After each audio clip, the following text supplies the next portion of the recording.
Bonjour frères et sœurs, bienvenue de retour dans nos études des lettres rouges et en même temps les paraboles du Seigneur Jésus.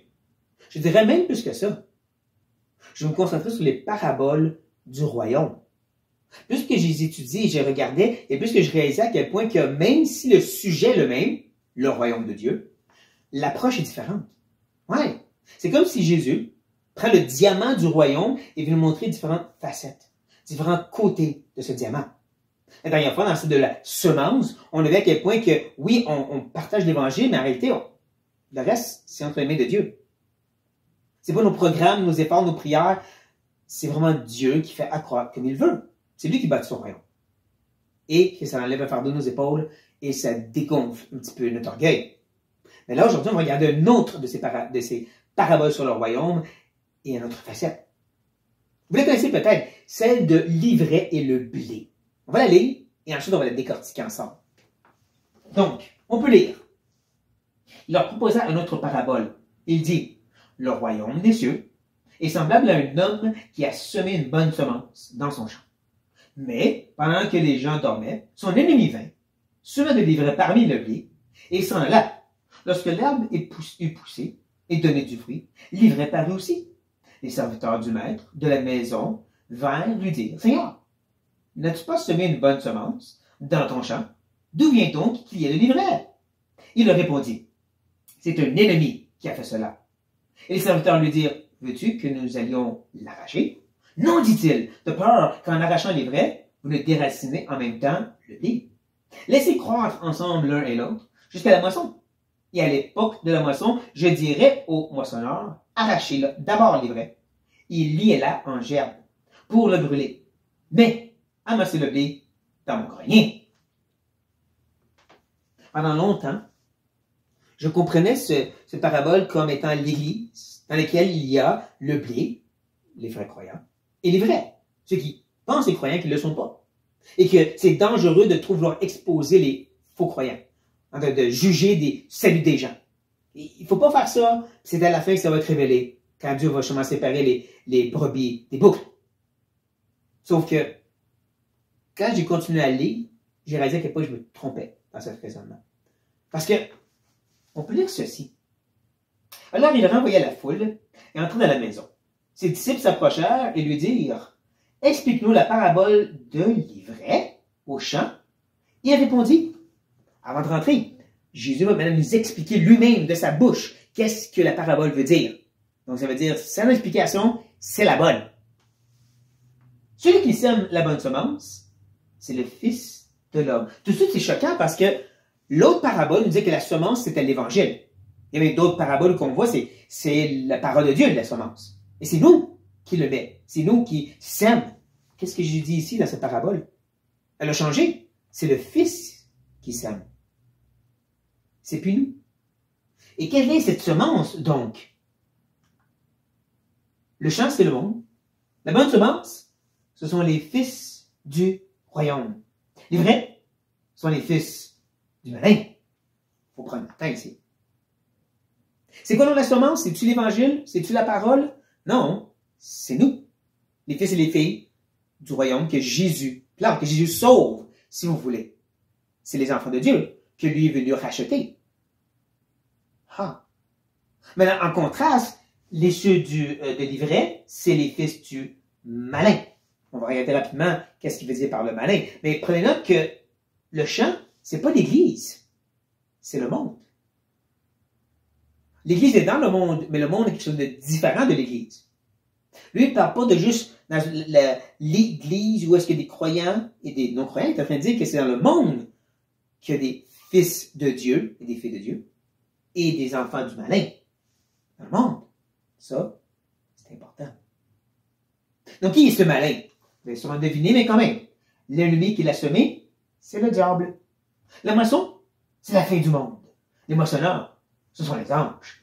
On va revenir sur ça, chers frères et sœurs. Le diable. Et là, on va se poser la question, comment est-ce que le diable est venu semer ses enfants dans le monde? Retourne au jardin d'Éden. Adam et Ève, relation parfaite avec le Père. Et il vient séduire. Et à cause de ça, elle croque, il croque, et le péché rentre dans le monde. Et à partir de là, tous les enfants qui sont nés pécheurs et rebelles et ennemis de Dieu. Il y a vraiment un sens où que de Adam et Ève, c'est la lignée du serpent qui sort de là. En même temps, Dieu est là pour aussi faire sortir une lignée du Fils. La semence qui sauve, si vous voulez. Donc, d'où vient cette semence du malin? Le péché qui a incité, qui a séduit Ève et ensuite Adam a mordu, qui a amené une postérité de pécheurs. Ça, c'est la façon que lui a amené les fils du malin dans ce monde. Et comme je dis, la façon que Dieu l'a fait, c'est par le salut, la croix de Jésus-Christ. Mais lui, il ajoute que cette moisson, c'est la fin du monde. Il continue à expliquer. Or, comme on arrache les vrais et qu'on la jette au feu, il en sera de même à la fin du monde. Rappelez-vous qu'est-ce que j'ai dit? Il faut attendre pour enlever le vrai. Parce qu'on ne veut pas enlever le blé en même temps. Il y a quelque chose qui doit se passer à la fin. Et c'est là qu'on tourne à la fin. On tourne au livre de l'Apocalypse. Non, ce n'est pas une étude eschatologique. On veut se concentrer, qu'est-ce qui se passe après tous ces jugements de Dieu, lorsqu'il semble un langage très similaire à ce que Jésus est en train de dire ici. Chapitre 14, on peut lire. Je regardais, et voici, il y avait une nuée blanche, et sur la nuée était assis quelqu'un qui ressemblait à un fils de l'homme, ayant sur sa tête une couronne d'or, et dans sa main une faucille tranchante. Un autre ange sortit du temple, criant d'une voix forte à celui qui était assis sur la nuée, « Lance ta faucille et moissonne! » Ah, la moisson. « Car l'heure de moissonner est venue, car la moisson de la terre est mûre. » Donc, c'est de ça que Jésus parle. Qu'à la fin, après tous les jugements, un ange va venir et par la faucille va moissonner, va faire la division à la fin, mais dans le monde, non pas dans l'Église. Et il continue un peu plus loin dans le chapitre 14. Et l'ange jeta sa faucille sur la terre. Il vendangeait la vigne de la terre et jeta la vendange dans la grande cuve de la colère de Dieu. Et la cuve fut foulée hors de la ville et du sang sortit de la cuve jusqu'aux morts des chevaux. Sur une étendue de 1600 stades, notre Dieu est un Dieu qu'on doit prendre au sérieux. Il est un Dieu de jugement. Et quand les gens ne prêchent pas ce vrai Dieu-là, il y a un problème. Mais bon, je reviens au texte. Ceci sonne beaucoup à ce que Jésus dit lui-même. En continuant à expliquer cette moisson et cette division entre les fils du malin, les vrais, et les fils de Dieu, lui, il ajoute, « Le Fils de l'homme enverra ses anges. » On vient juste de le lire. « Ils arracheront de son royaume tous les... » C'est drôle parce que le royaume, on est prêt encore à dire c'est l'Église, mais non. Il vient nous dire que c'est le monde. N'oublie jamais. Dieu règne déjà sur la terre. C'est juste invisible. Hébreux 2 nous dit. Jésus lui-même l'a dit en quittant la terre dans Matthieu 28. Toute autorité m'a été donnée. Il règne déjà. Ô Satan, il y a une part à jouer sur la terre. Il était le Dieu de ce monde. Il était le prince des puissances de l'air, mais c'est quand même Dieu qui règne sur la terre, pas lui. Encore là, cette personne, vous dire autrement, le texte est clair. C'est son royaume qui est la terre au complet. Et sur ce royaume, il va maintenant faire une division seulement à la fin. Tous les scandales. Et ceux qui commettent l'iniquité. Et ils les jetteront dans la fournaise ardente, comme on a vu de lire, où il y aura des pleurs et des grincements de dents. Il termine le tout en disant, alors les justes resplendiront comme le soleil dans le royaume de leur Père. Que celui qui a des oreilles pour entendre, entende. Donc, c'est quoi le but de cette parabole?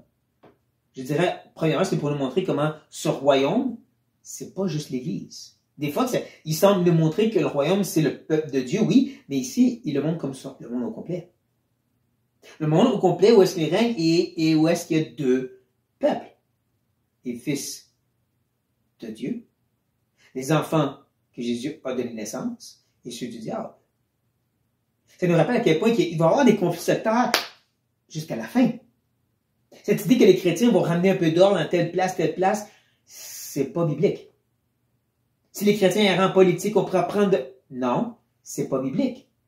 Tout va être restauré seulement au retour de Christ, quand lui-même va enlever les impuretés. C'est une notion-là que les chrétiens doivent prendre l'autorité, puis on va mener la moralité dans le monde. Non. Jésus va faire ça à la fin. Nous, on est appelés à porter son message, à être réflecteur de sa gloire, à vivre comme ses enfants. Mais bon, il va y avoir ces conflits, cette réalité, jusqu'à la fin. À la fin, tout va être réglé. Et le fait qu'il y ait une fin qui arrive devrait nous motiver à continuer à partager l'Évangile et espérer que les hommes soient sauvés. Parce qu'il y a un temps que la porte de l'arche va être fermée et là, il va être trop tard, le jugement va tomber sur eux. Et jusqu'à ce moment, on devra persévérer à prier et à parler, à prier et à pleurer pour ces hommes perdus.